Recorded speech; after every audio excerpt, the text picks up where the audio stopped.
Merry Christmas.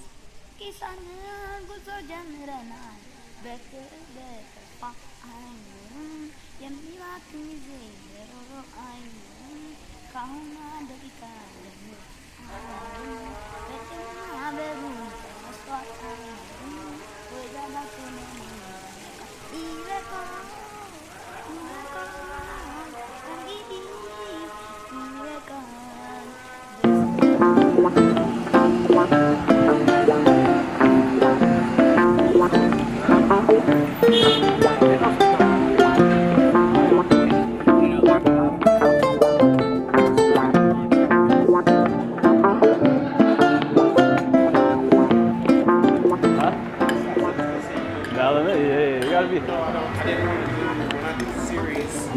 I didn't want to do something where it's like super formal.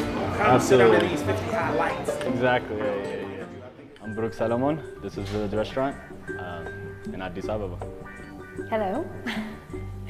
My name is Rakeb Sile. I am the co-founder of Addis Fine Arts, a fine art gallery based in Addis Ababa, Ethiopia, and London, UK. My name is Mesai Haileleul, and I'm the co-founder of Addis Fine Art Gallery. My name is Selam.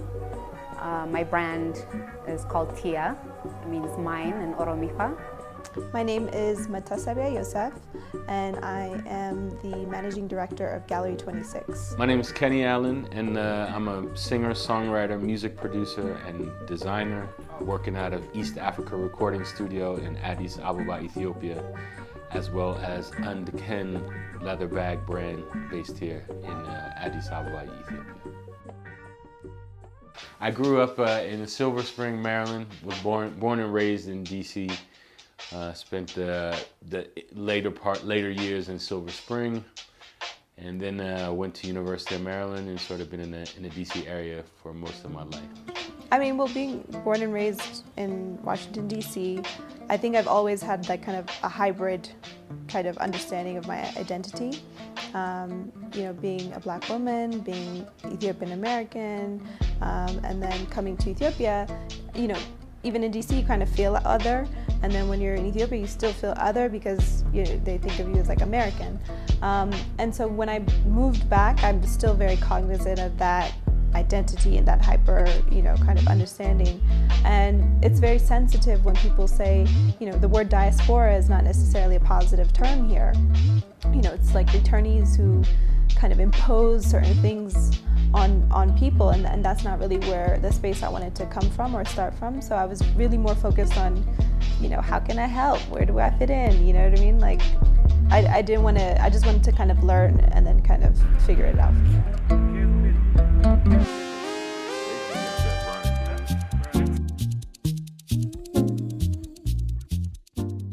I've always, since I can remember, I've always been very aesthetically driven. I always designed my own clothes, even in 6th grade.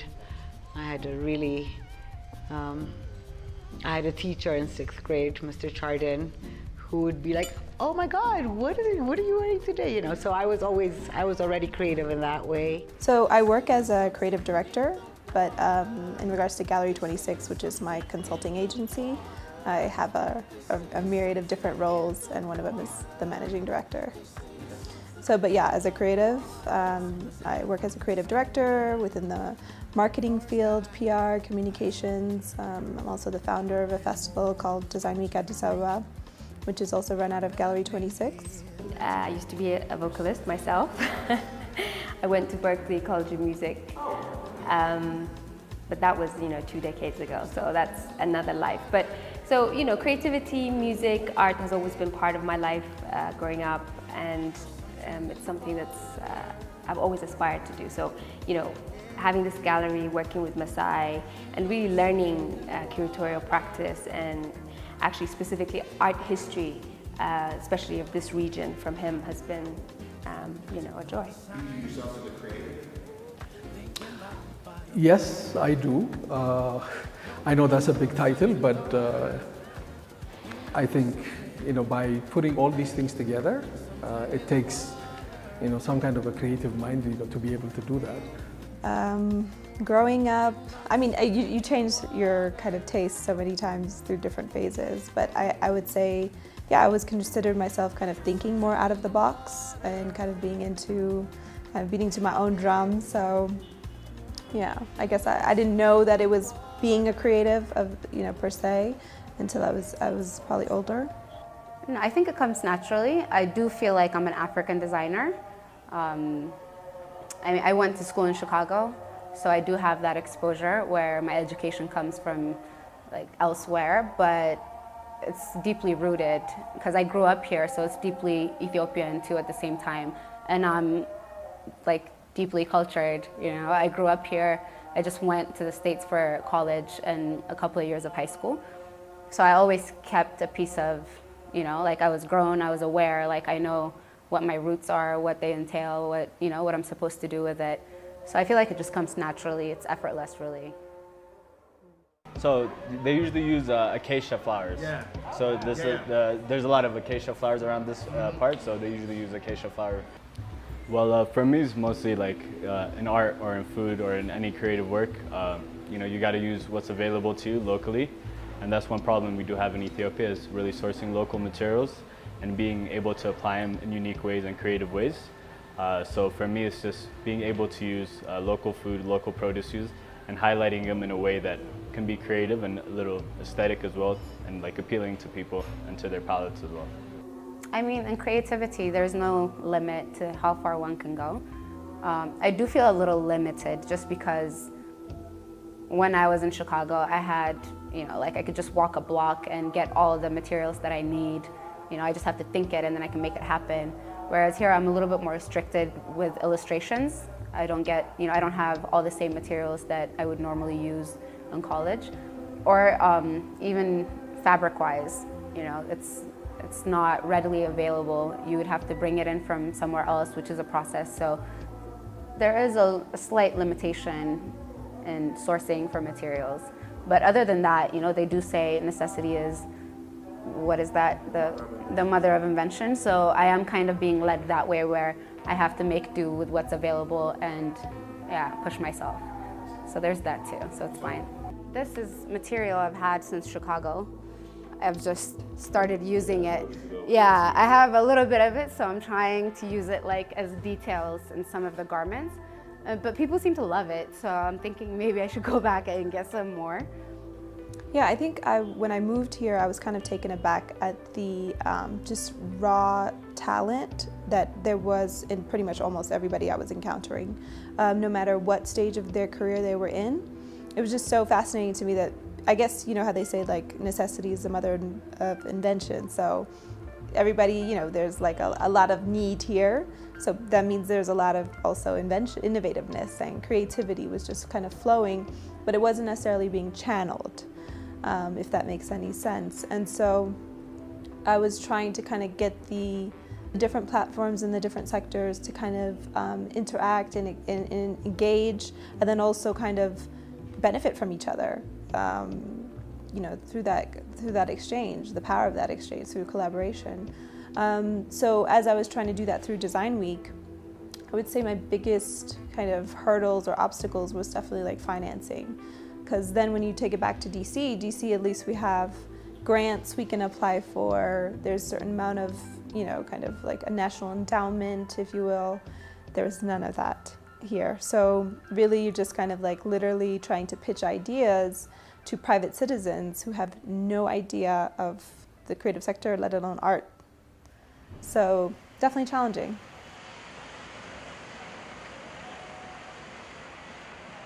The shop is new. It's a few months old. So I've worked from home before, which is my favorite place to work. I still have my art equipment there, so whenever I do want to paint, I'm home.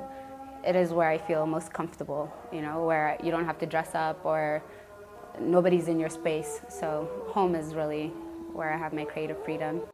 Yeah, I mean, I'm trying to train other people because you do have to delegate, and I want to take more orders. You just sound like you sound lazy when you tell people, oh no, I can't. They don't understand that it's just you and you just don't have the ability to produce as much as the demand. Honestly, like most of it is like right before I go to sleep or right when I wake up. You know, that's like when your mind is just going by itself and just really thinking of like different things and just really trying to push the limit. So it's mostly at home or like when I'm by myself driving the car. I think a lot about the recipes and like different creative ways I can apply art and local ingredients to the restaurant. Thinking about creativity, do you ever find yourself in a space where you get stuck? Oh yeah, absolutely. Here, there's like living in Ethiopia, you run into a lot of restrictions. Just because, you know, we're still a growing country, so a lot of products are not available, or just even like all the legal administration process that you have to go through can be a little bit enticing.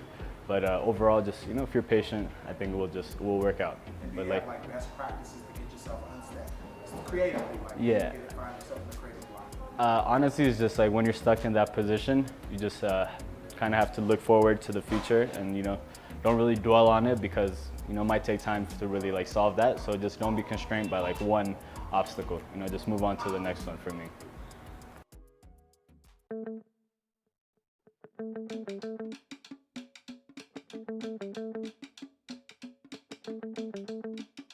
We're trying to build an institution. I mean, of course, I mean, that's the intention. For now, we are trying to build in the space cultural exchange for, you know, artists and those that are engaged in the practice. Yeah, one of the things we do through the consultancy is creative placemaking. And so oftentimes when we do creative placemaking through, say, a festival like Design Week at Addis, oftentimes you're connecting people, you are curating an experience, a network, so, or through the events. So it's putting all those things together in a certain type of way to let things kind of flourish. We decided to open this space because we felt like there were a lot of artists here that come out of the art school that are incredible artists who really didn't have access to the rest of the world, or at least the rest of the world was oblivious to them, you know, by and large. So it's really about building a bridge between here, this region, and, you know, the main market, the international art market, because that's really one of the ways that we can preserve contemporary culture that's being currently created here. You know, Ethiopia is very rich in traditional culture. You know, we have a very ancient heritage, and that's wonderful. But actually, we also have to nurture, support, acknowledge contemporary culture. You know, what's being produced now, what are the young people now thinking, what are young artists concerned about. It's going to be different to what, you know, our ancestors were concerned about when they built Lalibela or Aksum and so on. So we really felt like we really needed to be here, providing some sort of gateway, some sort of access for artists to the rest of the world, but also for the rest of the world to discover incredible talents that we have on our roster. Yeah, I would say, again, it goes kind of back to that creative placemaking that we were talking about. And so one of the things that I noticed here is that, I mean, space is very expensive, but having a space or a place for creatives to kind of, you know, gather and then have their sense of community, but then also to create was, so it was paramount to the actual, you know, to the thriving of the ecosystem. So I was already doing that in a way through Design Week, but I was doing it in a pop-up sense. So creating that space and that platform, but in a temporary, you know, ephemeral kind of way. So I'd do it and everybody would be like, oh wow, this is great. And then it'd pass and then it's like, okay, nothing. So then I started thinking, I'm like, well, how can I keep the same energy going? How do we keep this, you know, kind of supporting and actually developing stronger and stronger? And so the idea for the Creative Hub kind of came about in the last couple of years. So I always knew I was going to come here and end up, you know, working in design, trying to build local skills and also trying to expand traditional know-how and knowledge. And, you know, this is something that I'm passionate about. So I always knew when I came here, I was working, you know, in development. But I knew that sooner or later this would happen, and it happened, suddenly in 2015. I had a gap, and I thought, I'm not going to go back into working in development. Let me do this, which doesn't mean I can't go back and do development. I've been doing that all the time, so I've been going back and forth.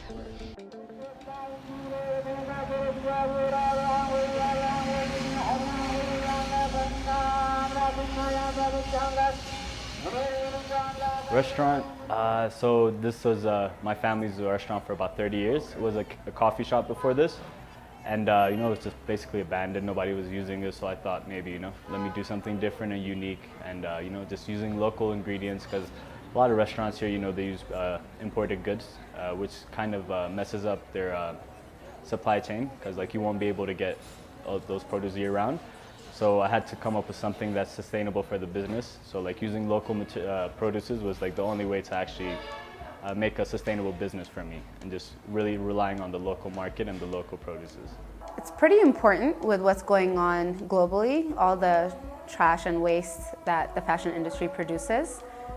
But my brand is actually high-end, so I do work with silk, which is done in factories in China, so I'm sure it's not really that sustainable.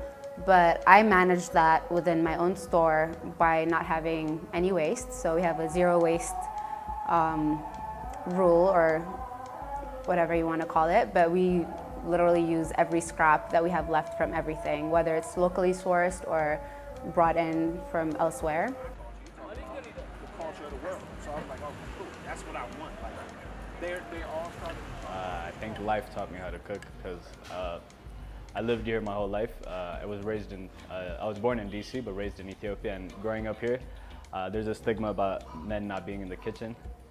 And also, I grew up where there's a lot of civil workers, where I have maids and stuff and cooks at the house. So I never got the opportunity to cook or really even get enticed by the kitchen. So when I moved to the States, it was me, my mom, my brother, my sister, and I would come after school and expect a warm meal, and then it's whatever was cooked in the morning that was waiting for me. So I just started to try to cook warm food for myself. So this started from making pasta, and eventually getting a little more complicated, and then eventually I just started watching TV, started reading more about food, then eventually got to cooking. I don't have any formal experience, any training, I didn't go to culinary school or anything, but I've worked in many kitchens and many restaurants in different positions, so I feel like I come from a different angle at cooking. It's more of a holistic way that I see myself approaching it. At the end of the day, art is art. So I know for a fact that you cannot go to any other place and find Actuel. Actuel has its own absolute sauce, and everybody knows it from far. Even if you don't see the sign, you'll say, okay, that's Actuel. But it's the way we put it all together, because everybody makes. But I actually think of the bags as making music with leather, because there's what's on the inside, there's a foundation, there's an order that it gets put together, So for me, everything that I've done has always been about this process of how you put it together. You start with a skeleton, you start with a pattern, you start with a drum beat, you start with a melody, whatever. And so that's why it hasn't been so super challenging, and that's why it doesn't feel like, oh my gosh, I'm doing all these different things, because I'm still using the same, sort of side of my brain, if you will, to execute the procedures, So. I mean, we do a lot of work here too, but it's more refining the concept. But I can be up at 3 o'clock in the morning with an idea, and so I don't know. It's not a systematic, today is a creation day, or today is so whenever. But I love going to random cafes, and I walk away. Usually, if I do have that where it's I'm anxious, or just a creative block where I do want to work but I can't come up with anything, I usually just walk away, because I feel like if I do get into the work, I'm gonna mess it up. So walking away is my remedy for that, and then I come back to it when I feel more inspired.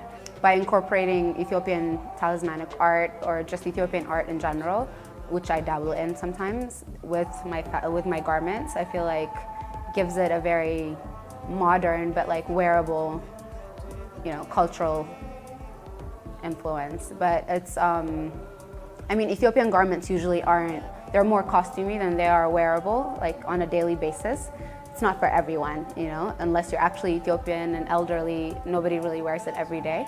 So I'm trying, by using silk but still Ethiopian inspired prints, I feel like it bridges the gap where it's modern and wearable and still elegant. You know, I try not to have, I don't know if it's the word, but you know, I try not to have like overly exposed cuts, you know, where it's modest necklines or length, hems, and yeah. So in that way I keep the culture around, but I just change the silhouette really. Even if I'm using traditional materials like the cotton that we use traditionally here or locally, I try to make the silhouette a little different, where it's modern, a younger person can wear it, or you could just wear it for the weekend and it doesn't have to be a special holiday.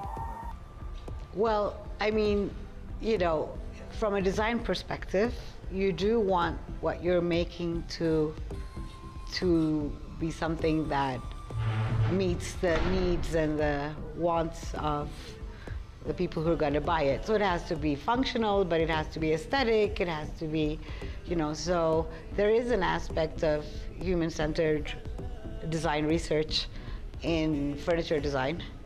You know, I'm all about the functionality. Like there's the design part, how it looks, the aesthetics, but like most of the decisions that are made in the bag making process deal with the function of it. Like, is it gonna be strong enough? Is this gonna be accessible enough on the fly? Like I've been a bag dude since the days of U Street, you know, not living on U Street and coming from Silver Spring to U Street. So I need a bag, I'm out all day. So like, I didn't realize this until I was like, man, I do have quite a few bags and I always have. So, you know, so for me, it's about the functionality, and, you know, leather is a bit of a, you know, the reason why leather bags are so valuable is because they're strong and they last. Like you're not gonna rip a leather bag, you know, so that's what gives it its value. So, you know, I just mainly want it to be strong and functional, and as well, obviously, as aesthetically. But yeah, no, I don't think I'm like an absolutely original creator. I don't know. I don't actually think that exists. I mean, you can blend it in a different way or whatever, but no, I'm influenced all the time. Definitely my dad. So my dad is also, I feel like, a very I don't even know. He's an architect, but he's also a mechanic. So like my whole life I saw my dad cooking for us, but also just working in the garage and just doing different things like building houses. And you know, that just, you know, he never put a limit on creativity. And you know, in Ethiopia being like, an Ethiopian, like having Ethiopian parents, they're usually pushing you more towards, oh, be a doctor, be a lawyer, you know what I mean? Do something meaningful for your life. They don't really see the benefits of being in a creative industry. They don't see it as socially acceptable almost, in a sense. So my dad never really put that restriction on me, so he really let me go on my own path. So he's definitely one of the first people. The second person is honestly, like, it's not really people, but it's like situations. It's like living in Addis Ababa, you're exposed to so many different types of cultures, creativity, and needs as well. So like, you know, based off needs, you get influenced to do something. So for me, there wasn't any Mexican restaurants in Ethiopia. So that need, you know, really pushed me. So like, it's also need-based, than not only like from one person, but it's also maybe what society needs, like how society really lets you foster as a creative individual. Well, one is my godfather, or my late godfather. He passed away a few years back, but he gave me the name Tia, which I've used as my brand name, and it means mine. So he would be the first person. And the second is my neighbor. His name is Rakeb Sile. He's also referred to as the father of tourism. He was my neighbor, passed away again at 90, but he was a designer. He designed scarves. He worked a lot in tourism, And some of my prints were actually from my first collection gifted by him. So he just had a few designs that he always wanted to see in like just yards of fabric. So I ended up doing that literally like a couple of weeks before he passed away. Like he saw it when he was in the hospital. So he's definitely a big influence. And I would say both my parents, you know, they're not really fashionable in a sense where they wear designer clothes or like expensive things, but they've always had style. They're rebels, so they've always had a certain edge to everything they wear, and they just look good all the time. So yeah, it would be them, the three of them. I would say they would be artists. So Taddesse Mesfin is a artist on our roster who is extremely influential. You know, he was a teacher at the art school for over 33 years. He influenced you know, a whole generation, 2 generations of painters, if you like. And you know, I remember coming to see him around 10 years ago, visiting him in his studio, and absolutely being awestruck by his humility. He's just, you know, he was so down to earth, but extremely important person. And you know, I think seeing people like him who have been completely, you know, hence up until now, completely overlooked by the market. You know, nobody really knew about him until around a year ago, outside of Ethiopia. Is really what inspired me. I thought, you know, this is really important because, you know, Taddesse, he's in his late 60s.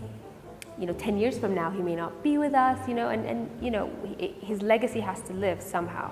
And you know, having this space and being able to showcase him and take him all over the world has been an absolute treat. So he would be kind of like one person. Other people, I would say Girma Berta. He's a young photographer that, you know, he's 25. At 25, he started taking pictures on his mobile phone and really changed the boundaries of what street photography is, just kind of by accident. You know, he started posting his stuff on Instagram and got over 10,000 followers from right here in Addis, which is no mean feat because we, you know, with the challenges of the internet and so on here, it's been, you know, it's something that is really remarkable. And I would say 2 people because these are 2 camps of people that really inspire me. You know, the people who have kind of been overlooked and have just continued to work and improve their craft and just be, you know, be kind of a servant to their craft for, you know, decades on end. And then all of these really young, just, you know, full of potential young artists that are here on the continent, here in Addis, here in Ethiopia, that really need to have a space to exhibit and show and be part of the, you know, discourse internationally. Sissy Pounder, I don't know if you know her, but she, you know, she's an actress, and she was one person that I met in Los Angeles that I was really impressed with. Of course, she moved on, you know, and still opened a gallery in Los Angeles eventually after, you know, she thought that's also an important part of her mission. So she's one that I look up to. Other than that, I mean, you're putting me on the spot, I'll be honest with you, at this, just like that.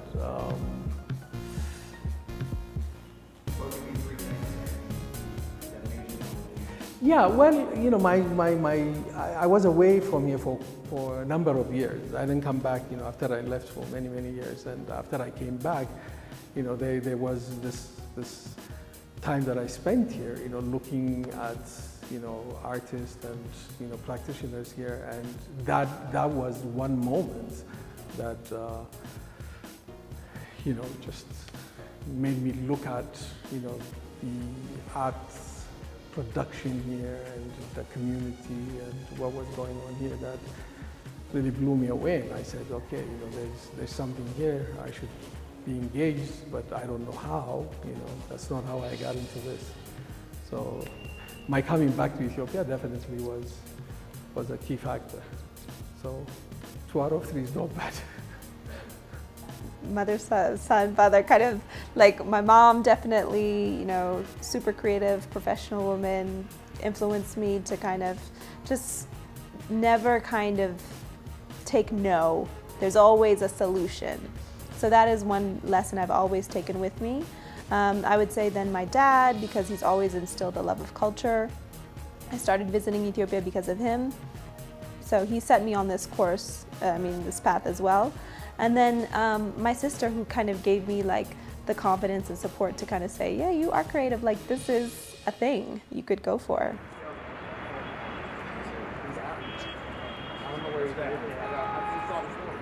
And I feel like the more time you put into something that you like, the things get more seamless, you know what I mean? You just, there's a flow that happens, you know, and it takes time, obviously. For me, it's just like I'm putting in different hours. I'm putting in those 10,000 hours, but like from different perspective.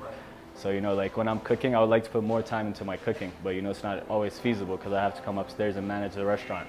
So for me, maybe I'm putting in my hours like towards running a restaurant and becoming a restaurateur, and not really like all my skill sets that, you know what I mean, that I kind of use, like such as cooking, you know, like all this creative work, painting, things like that. But I feel like cumulatively, they're building up to that time. Even though they're from different disciplines, they kind of merge eventually. Well, I mean, the stitching so in the bag realm, it's like how I'm mixing these textiles and leather together and how they speak to each other as colors. You know, we talk about colors in music.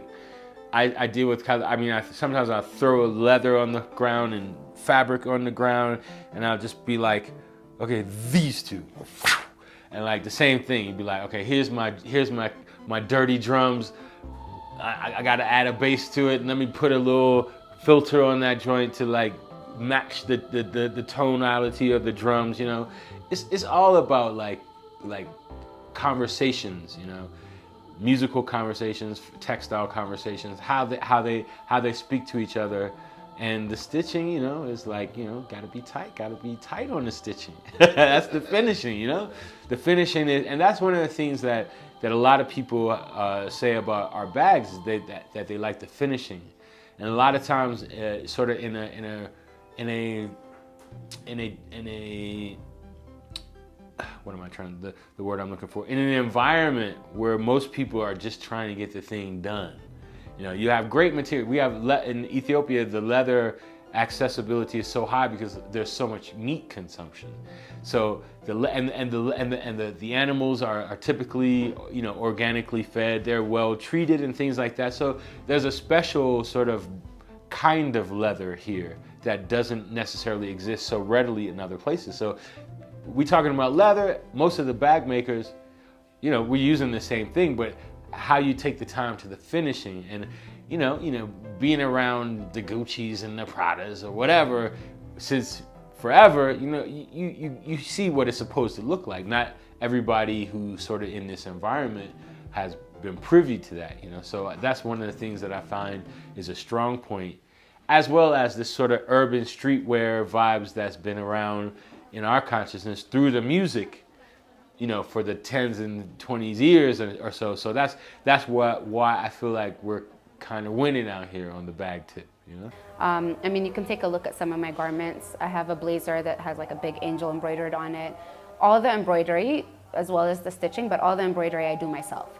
And what I've found is every time I've tried to hire an embroiderer, you know, to give me a hand or like help me, they're like, oh no, that's machine embroidered, you know? I take like an entire week, I'll just be home just embroidering, and it really is, it's just where I feel the most comfortable. Like, I love it. It's where I'm stress-free when I'm embroidering or when I'm drawing the same thing, because like repeating the same thing over and over again is like therapeutic to me.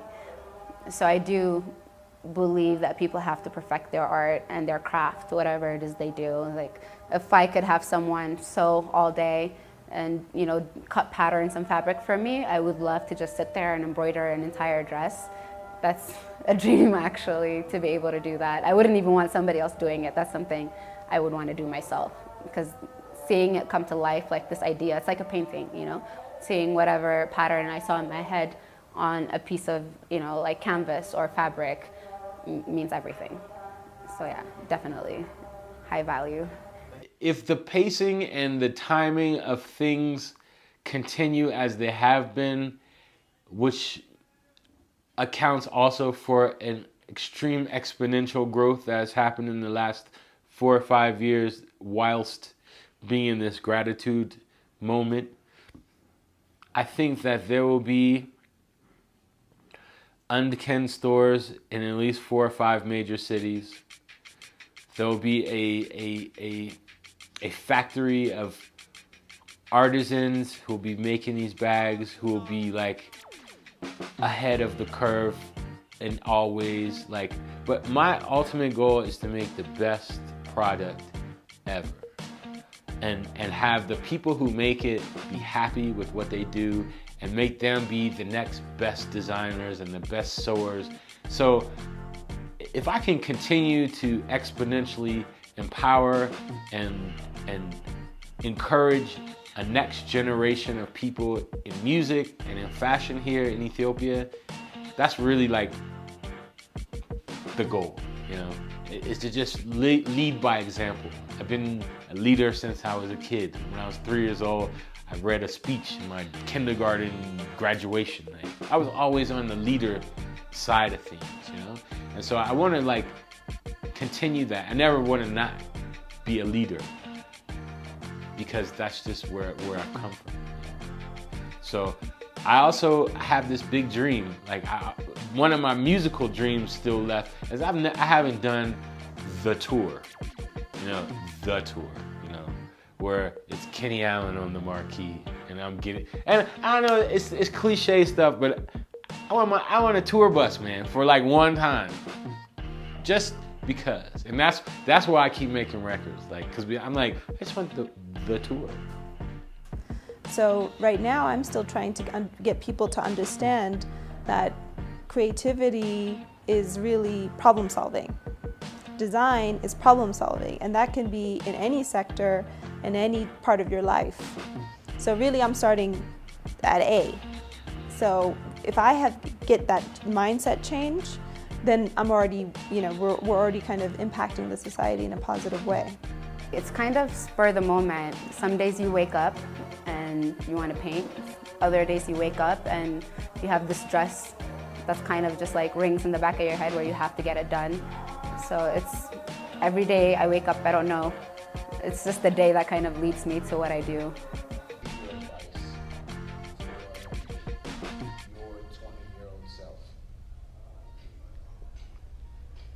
Do exactly what you did. Yeah, because I did so many different things and lived in so many different places, and there were ups and downs, but that's what, that's how I became me now.